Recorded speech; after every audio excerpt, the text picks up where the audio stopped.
Good evening po sa ating lahat. Good day. So, I'm the seller, Chris. Ngayon naman po, papakita ko lang sa inyo na tayo po ay legit na seller ni MCC.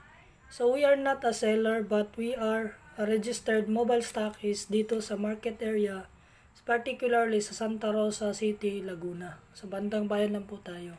So, nakikita niyo po dito, this is a legitimacy product of MCC.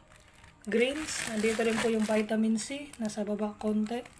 At ito yung sabon, nandito rin po yung Adlaw Coffee, and most of the products, meron tayong detox, cleanse, and etc. So ito po yung product natin na kakarating lang.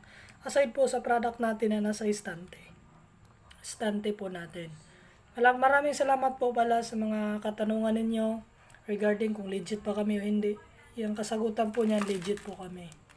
Maraming salamat po sa patuloy po nagtitiwala, and sigurado nyo makakaasa po kayo na we're doing our best para mag-provide yung best services na para sa inyo. Thanks a lot and God bless us all, MCC Nians.